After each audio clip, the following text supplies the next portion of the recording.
Hi, this is Cathy Waggenspack Landry. I'm the Executive MBA program at Southeastern Louisiana University. This is Fin695 and it's the fall of 2016. This is my backtesting project. Today I'm going to backtest an investment strategy.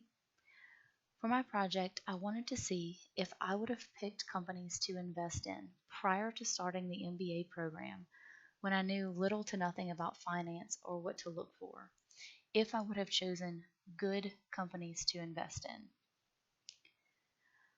Looking back, I would have likely chosen companies that I like or companies that mean something to me or my family and places that I've shopped, heard good things about, or have a good reputation. I chose 15 companies total.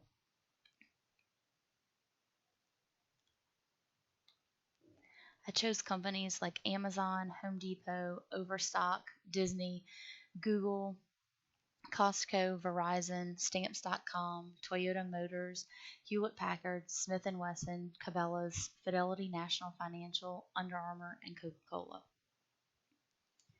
I chose a few of these companies from the first project that we did, and I picked those the first time because some of these meant something to me at the time.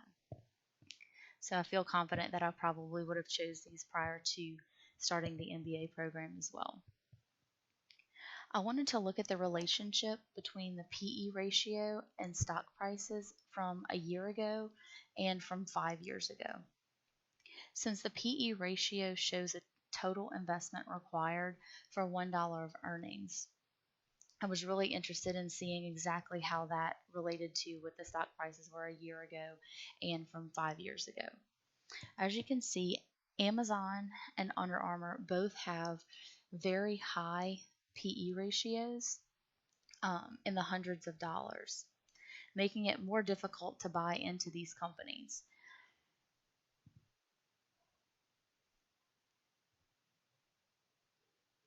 Because it may be cost prohibitive to buy into higher price companies and stocks such as these, I also wanted to look at some of the lower companies such as Hewlett-Packard and Toyota Motor, which are both under $10 at $8.45 and $9.70.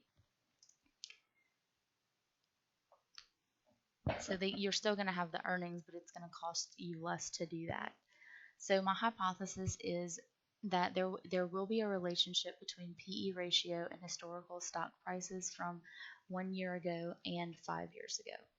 So I ran the regression analysis going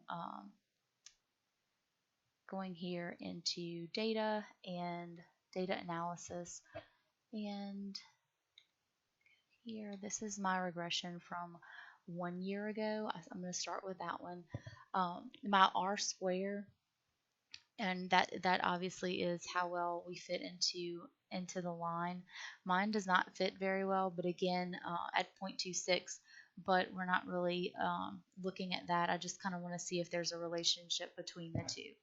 Now my coefficient here is positive, so there will be a positive relationship between PE and stock price. And my T-stat, Dr. Cresson, as he mentioned in the other video, we're looking at 1.65 as a rule of thumb. Here mine is 2.14, so there is some significance there. My p-value is at 0.05.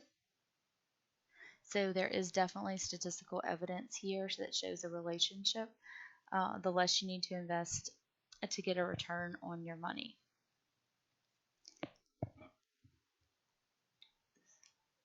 I'm now going to look at the 5-year return between these companies as well.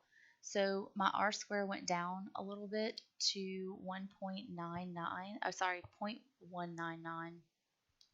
Again, I'm not trying to show that, I'm just trying to show there's a relationship there.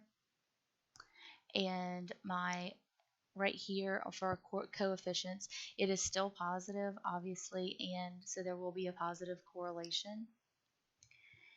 And my T-stat is a little bit closer to that 1.65 than it was before at the 2.14 after the 1 year, but it is still is significant just in going back 5 years as well.